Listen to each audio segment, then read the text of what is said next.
البدع والأهواء، أهل البدع العقائدية وأهل البدع السياسية. نقول بيننا وبينكم السلف، بيننا وبينكم الكتب. Bismillahirrahmanirrahim. Alhamdulillah hamdan katsiran tayyiban mubarakan fihi kama yuhibbu rabbuna wa yardah. Wa asyhadu an la ilaha illallah wahdahu la syarikalah. Wa asyhadu anna Muhammadan 'abduhu wa rasuluh. Nabiyullah wa khaliluh sallallahu alaihi wa ala alihi wa sallama tasliman mazida la nabiyya ba'da. Ikhwani fid din, azzani wa azzakumullah. Setelah kita selesaikan pembahasan kita terhadap penjelasan firman Allah Subhanahu wa taala ayat yang ke-23 dari surat An-Nisa mengenai para wanita yang diharamkan untuk kita nikahi. Sekarang kita memasuki ayat yang berikutnya, yaitu ayat yang ke-24 dari surat An-Nisa juz yang kelima mengenai seputar larangan bagi kita semuanya menikahi para wanita yang sudah bersuami. Jadi enggak boleh kita menikahi para wanita yang sudah bersuami, statusnya masih suami, istri dan yang semisalnya. Kemudian juga anjuran untuk menikahi wanita yang merdeka, bukan budak tapi merdeka. Kalau seandainya tidak mendapatkan para wanita yang merdeka, maka diperbolehkan bagi dia untuk menikahi para wanita yang budak.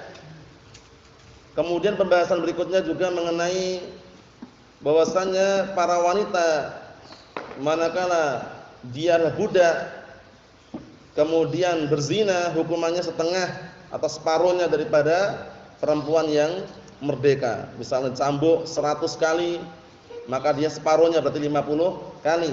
Kita lihat barakallahu fikum. Qala Allah Ta'ala, Allah Subhanahu wa taala berfirman, "Wal muhsanatu minan nisa'i illa ma malakat aymanukum."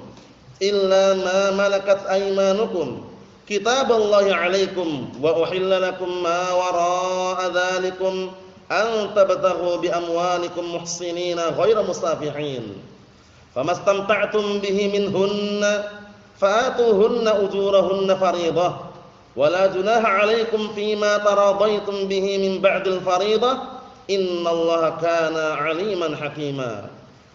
Artinya,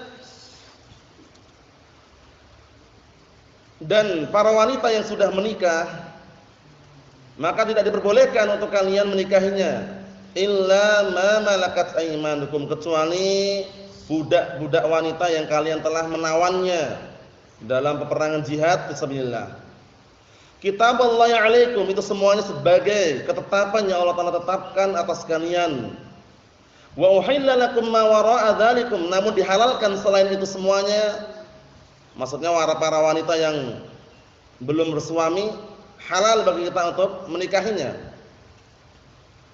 Anta badaghu bi amwalikum muslimina ghairu musafihin, namun dengan catatan kalian mengharapkan dengan harta-harta kalian, mahar yang kalian berikan tersebut untuk menjaga kehormatan diri dan juga menjaga harga diri. Jadi pernikahannya bukan untuk main-main, tapi dalam rangka untuk apa? Menjaga harga diri tadi itu dan juga menjaga kehormatannya. Na'am barakallahu fikum.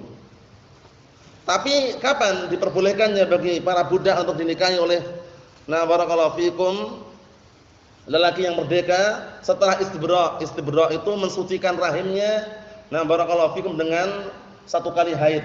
Nah, karena khawatirnya na'am barakallahu fikum budak tersebut sebelumnya sudah pernah berhubungan dengan laki-laki yang lain, sehingga syaratnya bagi orang yang merdeka kemudian ingin menikahi wanita yang budak tadi yang karena dia enggak punya kemampuan untuk memberikan mahar bagi wanita yang merdeka tadi, maka syaratnya adalah setelah istibra'. Istibra' itu nanti adalah apa? Mensucikan rahim-rahimnya dari nah barakallahu fikum kotoran-kotoran yang sebelumnya dengan 1 kali haid. Nah, 1 kali haid sampai suci, setelah itu baru boleh dinikahi.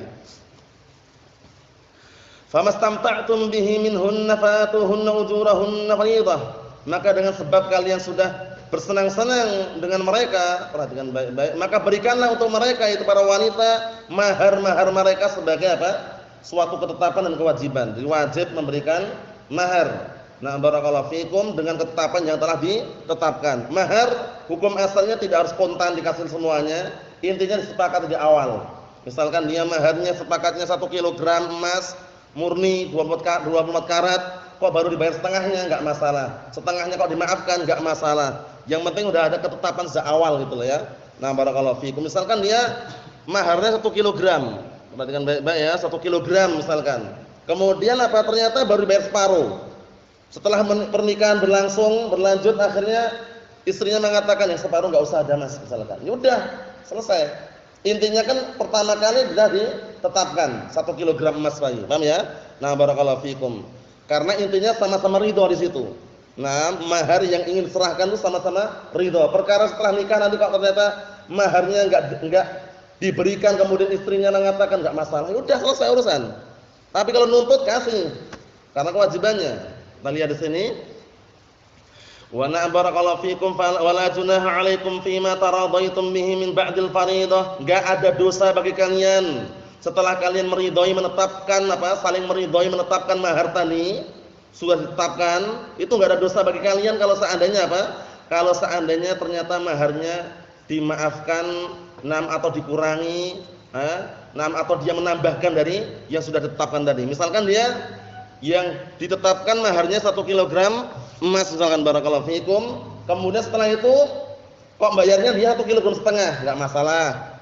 Ternyata setelah itu dia malah istrinya mengatakan kurangi aja, enggak mas, 1/2 kilo aja, enggak masalah.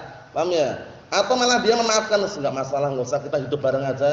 Jadi yang kemarin itu kekurangannya enggak usah ditambah. Udah selesai. Paham maksudnya ya?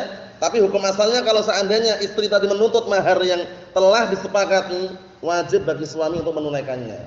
Paham maksudnya? Tapi kalau saling memaafkan tadi itu, nah barakallahu fikum, tidak masalah, enggak ada dosa bagi seorang suami tadi. Naam.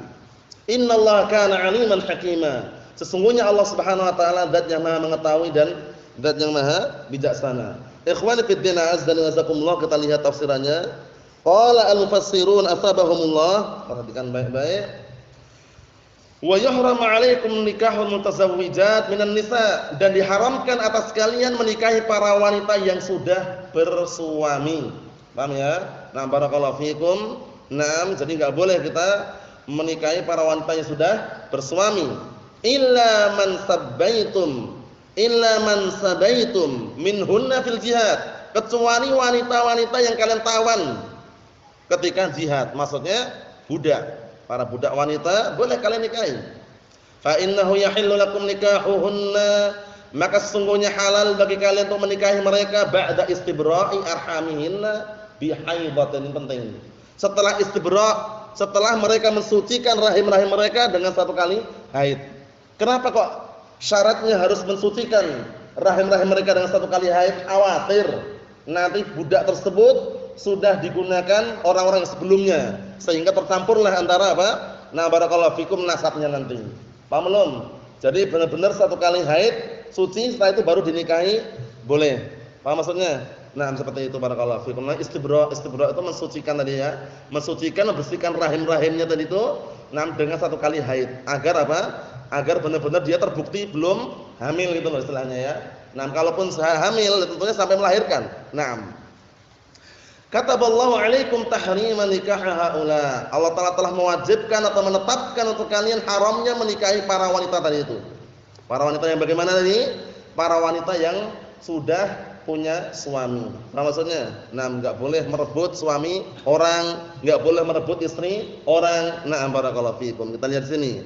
Wa ajaza lakum nikaha man siwahunna, dan Allah Ta'ala memperbolehkan, mengizinkan untuk kalian menikahi para wanita yang selain mereka. Paham maksudnya ya? Yang masih gadis atau intinya bukan barakallahu fikum istri orang, itu boleh, silakan. Mau janda pun enggak masalah, tapi bukan istri orang statusnya. Tapi kalau masih istri orang kok dia lamar, dia nikah, haram. Paham itu ya? Barakallahu fikum. Nanti terjatuh dalam mungkin perselingkuhan atau yang semisalnya, Allahul musta'an. Kita lihat sini. Mimma halallahu lakum an tatlubu bi amwalikum al-iffah 'an iqtirafil haram. Ya, yaitu Allah Ta'ala memperbolehkan dan mengizinkan untuk kalian menikahi yang selain para wanita yang bersuami tadi itu. dari kalangan para wanita yang Allah telah halalkan untuk kalian, yang kalian apa? Mencari dengan harta kalian yang telah diberikan kepada mereka apa? Al-iffah. Jadi mahar yang telah diberikan tadi itu, kemudian dia hendak menikahi wanita itu tujuannya iffah, menjaga kehormatan. Karena tujuan pertama pernikahan apa di antaranya sih? Ghaddul basar sama apa? Nah, hifdzul farj. Ya enggak? Nah, yaitu menundukkan pandangan dan menjaga apa? Nah, barakallahu fikum kemaluan. Sebagaimana sabda Rasulullah sallallahu alaihi wa ala alihi wasallam, "Ya ma'syarasy syabab, man istata'a minkumul ba'ah falyatazawwaj." Muttafaqun alaih. Hadisnya siapa? Abdullah Ibnu Mas'udin. Nah, barakallahu fikum radhiyallahu anhu. Naam, paham maksudnya ya? Jadi tujuan pernikahan kata Rasulullah, wahai segenap para pemuda, barang siapa di antara kalian yang mampu untuk menikah maka hendaknya dia menikah. Tujuannya apa? Fa innahu aghaddu lil basar wa asanu lil farj. Karena sesungguhnya yang namanya pernikahan itu lebih bisa menundukkan pandangan dan menjaga apa? Kemaluan. Itu fungsinya, tujuannya barakallahu fikum. Na'am. Di samping untuk memperbanyak keturunan itu tadi, agar orang itu semakin menundukkan pandangannya dan juga menjaga kemaluannya. Na'am barakallahu fikum. Disebutkan di sini mimma halallahu lakum an tatlubu bi amwalikumul iffah an iktirafil haram. Yaitu dari kalangan para wanita yang Allah telah halalkan untuk kalian, yang kalian mencari dengan harta-harta kalian tadi itu apa? Mencari al-iffah, mencari kehormatan diri agar mendapatkan kehormatan diri dan juga menjaga kehormatan diri. Dari apa? Dari mendatangi perkara yang haram. Dengan pernikahan insyaallah biidznillah terbendung. Nah, barakallahu fiikum, perhatikan baik-baik. Famastamta'tum bihi minhunna bin nikahis sahih. Ya, maka terhadap apa-apa yang kalian sudah bersenang-senang, nah, barakallahu fikum, dengan para wanita tadi dengan nikah yang sahih, fa'atuhunna muhurahunna, maka berikanlah kepada mereka mahar-maharnya. Jadi wajib ya, mahar itu termasuk rangkaian dalam pernikahan. Nah, jadi kalau menikah tanpa mahar enggak diperbolehkan. Paham ya? Hatta walaupun perempuannya mengatakan maharnya terserah, ya udah kita kasih mahar. Hatta walaupun apa? Walaupun cincin terbuat dari apa itu? Besi. Iltamis walau khataman min hadid. Nah, carilah mahar. Jadikanlah mahar walaupun cincin yang terbuat dari besi. Maksudnya walaupun sekecil apapun, mahar itu harus ada gitu loh. Hatta walaupun apa bacaan Al-Qur'an pun mahar juga. Paham maksudnya ya?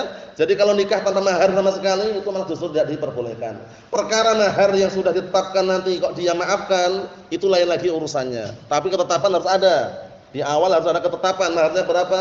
Apa maharnya? Sekian-sekian misalkan, ternyata setelah ditetapkan maharnya si wanita kok memaafkan, enggak perlu dibayar misalkan, udah. Tapi kan mahar sudah ada gitu loh. Paham maksudnya ya? Na'am barakallahu fiikum. Kita lihat di sini. Allati faradallahu lahunna 'alaikum, yaitu mahar yang Allah telah wajibkan untuk mereka, wajibkan atas kalian untuk mereka. Wala isma 'alaikum fima tamma taradi bihi bainakum, enggak ada dosa atas kalian. Nah, perhatikan baik-baik ya. Enggak ada dosa atas kalian terhadap apa? Perkara yang telah sempurna keridhaan di antara kalian, maksudnya sudah disempurnakan perkaranya, maharnya sekian, ketetapannya ini, kok ternyata saling meridhai, minas ziyadah awin nuqsan fil mahr, pengurangan dan penambahan dalam mahar itu enggak ada dosa. Paham? Contohnya tadi itu, maharnya yang telah ditetapkan 1 kilogram emas murni 24 karat misalkan. Ternyata kok sama suaminya tadi ditambah setengah kilo, ini 1,5 kilo. Tambahan ini bagaimana? Enggak masalah. Kok ternyata istrinya mengatakan, sudah jangan sekilo aja mas, kita kan sudah nikah, jadi setengah aja sudah. Maksudnya yang setengah dimaafkan, ya enggak masalah gitu loh. Paham ya? Tapi kalau dia nuntut sebagaimana yang disepakati di awal, ya dia laki-laki tadi berhak dan wajib untuk menunaikan maharnya. Paham maksudnya? Nah, barakallahu fikum. Jadi mahar itu ada yang taksi dan ada yang nakdan. Nakdan kontan dibayar langsung. Taksi dan cicil. Dicicil dibayar 2 kali misalkan. Kok baru dibayar sekali kok berikutnya dimaafkan, enggak masalah. Karena keridhaan di antara mereka berdua. Paham belum? Nah, barakallahu fikum. Apa hukumnya menjual mahar? Kita sudah menikah kemudian maharnya misalkan setengah kilogram emas misalkan. Setelah itu kita menikah, kita jual maharnya. Hukumnya diperbolehkan atau tidak, antum? Diperbolehkan atau tidak, Abdul Ghafur? Enggak boleh atau dirinci? Enggak boleh sama sekali atau dirinci? Boleh enggak Abdurrahman? Enggak boleh sama sekali atau dirinci? Apa rinciannya? Kalau diizinkan sama istrinya dan ridha enggak masalah. Yang dilarang itu menjual secara diam-diam. Paham ya? Ditaruh, disimpan, kemudian dijual langsung yang setengah kilo tadi. Paham ya? Tapi kalau istrinya mengatakan, sekarang kita lagi ekonominya menipis ini. Jadi kalau misalnya kita jual aja misalkan. Dijual. Itu berarti dapat izin dari istri. Kalau tanpa izin istri enggak boleh. Karena mahar itu hak dia sudah. Apa maksudnya ya? Tapi kalau sudah diizinkan, dari istri tadi itu sudah mengizinkan enggak masalah karena sudah sama-sama meridhai. Paham ya? Yang dilarang itu menjual mahar dengan diam-diam. Karena sebagian orang mungkin yang jauh dari ilmu kadang ada seperti itu. Paham ya? Nah, sudah disimpan sama istrinya, maharnya simpan di tempat rahasia, ketahuan suaminya. Dijual sama suaminya untuk judi. Ada seperti itu ya? Allah musta'an. Itu enggak benar seperti itu. Naam, Allah musta'an. Kita lihat di sini barakallahu fikum.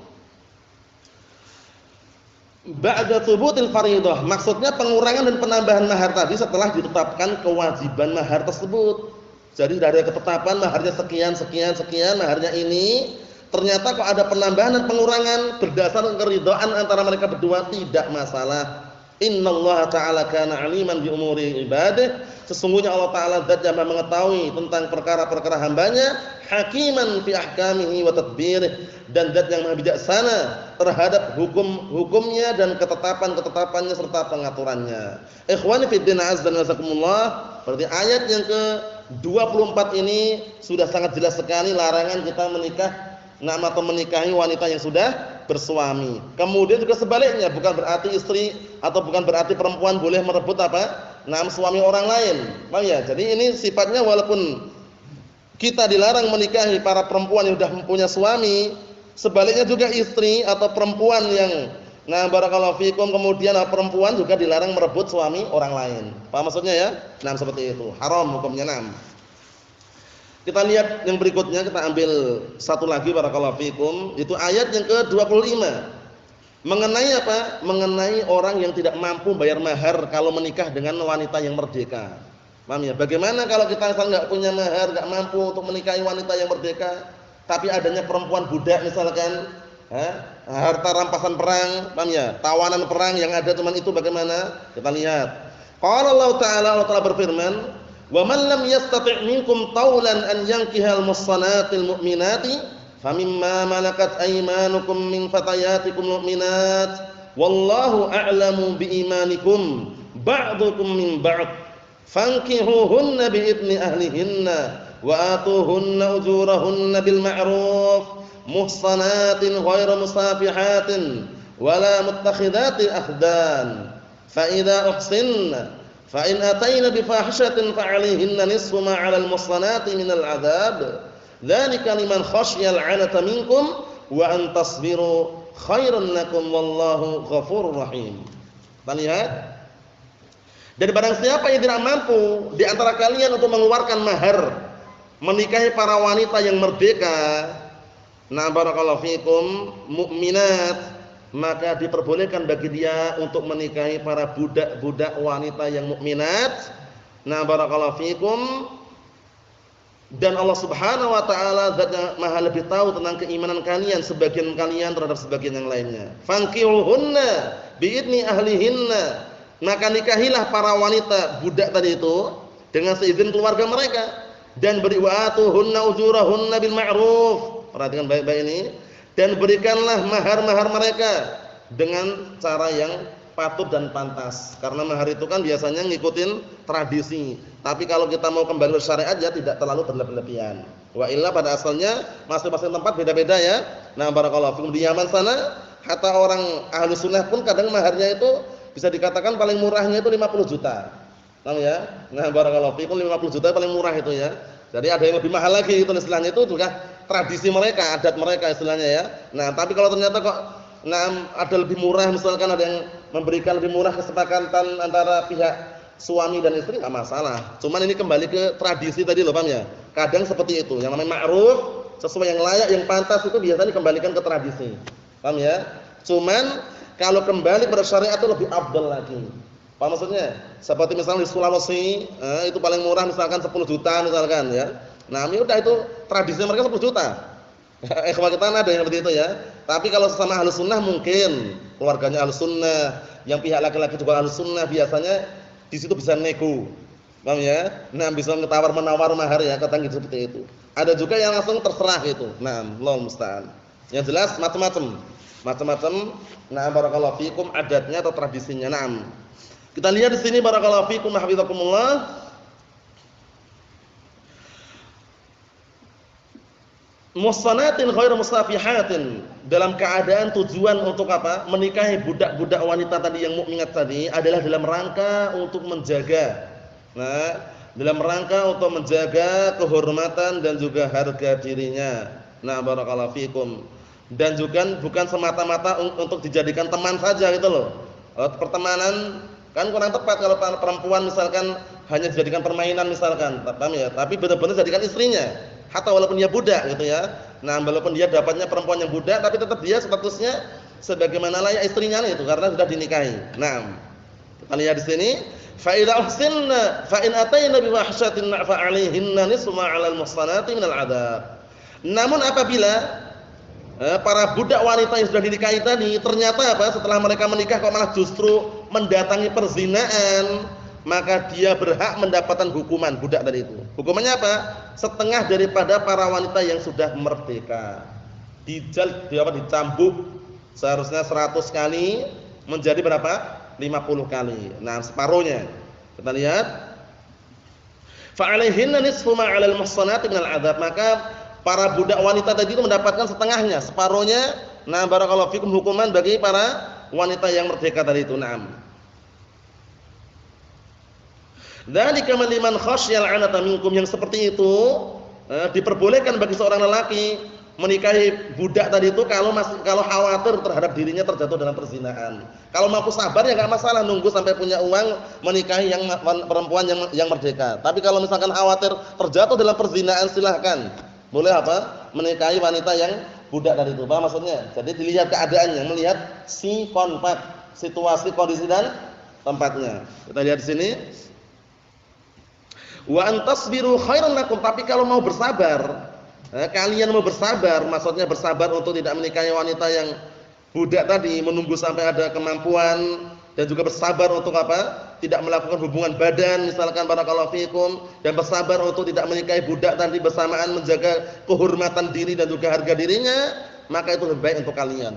Wallahu ghafurur rahim, dan Allah Ta'ala zat yang maha pengampun dan maha penyayang. Kita lihat tafsirannya barakallahu fikum. Qala al-mufassirun asbahumullah, wa man la qudrata lahu 'ala muhuril harair al-mu'minat, dan barang siapa yang tidak punya kemampuan untuk memberikan mahar kepada para wanita yang merdeka, wanita mukminah yang merdeka, falahu an yankiha ghairahunna, boleh bagi dia menikahi yang selain wanita yang merdeka. Nah, barakallahu fikum, diperbolehkan apa? Menikahi, nah maksudnya para budak wanita yang mukminah juga, yang mukmin. Nah, kita lihat di sini, min fatayatikum mu'minatil mamlukat, dari kalangan para pemudi yang mukminah dan juga dia budak. Boleh ya ini ya. Nah, kalau enggak mampu untuk memberikan mahar kepada wanita yang merdeka tadi itu. Wallahu ta'ala huwal alim bihaqiqati imanikum, dan Allah Ta'ala adalah zat yang lebih tahu tentang hakikat iman kalian. Ba'dukum min ba'd, sebagian kalian terhadap sebagian yang lainnya. Fatazawwajuhunna bimuwafaqati ahlihinna, maka nikahilah mereka. Nikahlah kepada para budak, nah barakallahu fikum, wanita tadi, dengan apa? Kesepakatan keluarga mereka. Dengan kesepakatan keluarga mereka. Wa atuhunna muhurahunna 'ala ma taradaitum bihi 'an tayyibi nafsin minkum. Dan berikanlah kepada mereka mahar-mahar mereka sesuai dengan apa? Sesuai dengan yang kalian sepakati dan kalian ridhoi, yang munculnya dari keridhaan diri kalian sendiri, bukan paksaan. Apa maksudnya ya? Sesuai dengan apa yang kalian ridhoi dan sepakati. Nah, barakallahu fikum, tanpa ada paksaan, karena yang namanya harta paksaan itu haram hukumnya. Sebagaimana sabda Rasulullah SAW, la yahillu malu mri'in muslimin illa min tibi nafsih. Tidak halal hartanya seorang muslim kecuali yang munculnya dari keridhaan dia sendiri. Ridho, rela, inisiatif, bukan karena paksaan, bukan karena diminta, bukan karena, nah barakallahu fikum, yang lainnya. Nah, kita lihat sini, muta'affifatin 'anil haram, dalam keadaan para wanita tadi itu, budak tadi, Karena budak itu seringnya kan bisa dikatakan diperjualbelikan. Nah, kalau budak yang masih bagus, yang mereka masih menjaga kehormatan dan harga dirinya dari perkara yang haram, ghairu mujahiratin bizina, dan tidak terang-terangan melakukan perzinaan, wala musirratin mihi bittikhadhi akhillah, dan bukan hanya sekedar ingin dijadikan teman atau yang semisalnya, fa idza tazawwajna wa atayna bi fahisyatiz zina, apabila para budak wanita tadi sudah menikah ternyata kok malah mendatangi perzinaan, fa alaihinna minal hadd, maka wajib atas budak-budak wanita tadi yang sudah menikah mendapatkan hukuman wa huwa al-jaldu larrajm. Ini hukumannya, perhatikan ini. Al-jaldu larrajm, cambukan bukan rajam. Berapa cambukannya? Nisfu ma'alal harair. Separuhnya dari apa? Para wanita yang merdeka. Berarti berapa? 50-an itu. Na'am, barakallahu fikum. Dzalika alladzi ubiha min nikahil ima bisifatil mutaqaddimah. Seperti itulah yang telah diperbolehkan untuk menikahi para budak dengan sifat yang sudah disebutkan, innama ubiha liman khafa 'ala nafsihi al-wuqu' fi zina. Perhatikan baik-baik ini, hanya saja bagi lelaki diperbolehkan menikahi budak itu kalau khawatir terhadap dirinya terjatuh dalam perzinaan. Wa syaqqa 'alaihi sabr 'anil jima', dan juga berat bagi dia untuk bersabar dari berhubungan badan. Wasabr an nikahil ima ma'al iffah aula wa afdal. Ini perhatikan baik-baik ini. Dan kalau seandainya seorang lelaki tadi sabar untuk tidak menikahi budak bersamaan menjaga kehormatan dirinya, itu lebih bagus, lebih afdal. Kalau mau sabar, bagus dan afdal. Wallahu ta'ala ghafurun lakum, dan Allah Subhanahu wa taala zat yang senantiasa memberikan ampunan kepada kalian, rahimun bikum, dan yang senantiasa menyayangi kalian. Id adina lakum fi nikahihinna 'indal 'ajz an nikahil harair, yaitu nah barakallahu fikum, karena Allah Taala telah mengizinkan untuk kalian menikahi para budak-budak wanita, nah ketika tidak mampu untuk menikahi wanita-wanita yang merdeka. Ikhwani fid din, azza wa jazakumullah. Kita tutup yang terakhir, ayat yang ke-26, perhatikan baik-baik. Yuridullahu liyubayyina lakum wa yahdiyakum sunanal ladzina min qablikum wa yatuba 'alaikum wallahu 'alimun hakim. Allah Subhanahu wa taala menginginkan dengan syariat-syariat tadi itu untuk menjelaskan kepada kalian dan menampakkan petunjuk kepada kalian jejak-jejak orang-orang sebelum kalian. Nah, barakallahu fikum, bagaimana jalannya para orang-orang saleh terdahulu, bagaimana jalannya para nabi terdahulu. Nah, dan tujuannya adalah apa? Allah Ta'ala akan memberikan ampunan kepada kalian dengan ketaatan yang kalian lakukan. Wallahu alimun hakim, dan Allah Ta'ala zat yang maha mengetahui dan maha bijaksana. Kita lihat tafsirannya. Qala al-mufassirun asabahumullah, yuridullahu ta'ala bihadhi tasri'at, Allah Ta'ala menginginkan dengan syariat-syariat dan ketetapan-ketetapan ini, an yudhihalakum ma'alima dinihil qawim, untuk menampakkan di hadapan kalian apa? Nah, barakallahu fikum, tanda-tanda agama yang lurus, ciri-ciri agama yang lurus, wa syar'ihi al-hakim, dan ciri-ciri syariat yang bijaksana. Wa baddalakum 'ala turuqil anbiya wa yadullakum 'ala turuqil anbiya'i was-salihin min qablikum fil halal wa haram, atau man qablakum fil halal wa haram. Dan juga Allah Ta'ala tujuannya apa? Memberikan atau menunjukkan atas kalian jalan-jalannya para nabi dan jalannya orang-orang saleh sebelum kalian dalam masalah perkara yang halal dan perkara yang haram. Wa yatuba 'alaikum birruju' bikum ila ta'at, dan juga Allah Ta'ala apa? Tujuannya memberikan taubat kepada kalian. Nah, barakallahu fikum, yaitu dengan apa? Kembalinya kalian kepada ketaatan. Wa huwa subhanahu 'alimun bima yuslih sya'na ibadihi, maka Allah Subhanahu wa taala, nah barakallahu fikum, adalah zat yang maha mengetahui terhadap perkara-perkara yang bisa memperbaiki keadaan hamba-hambanya. Hakimun fima syara'ahu lakum, dan zat yang maha bijaksana terhadap perkara-perkara yang Allah Taala syariatkan untuk kalian. Nasallahu salamatan afiyah fid dunya wal akhirah, wa nasallahu an yuwaffiqana wa iyyakum lima yuhibbuhullahu wa yarda. Subhanakallahumma bihamdika asyhadu an la ilaha illa anta astaghfiruka wa atubu ilaik. Walhamdulillahirabbil alamin.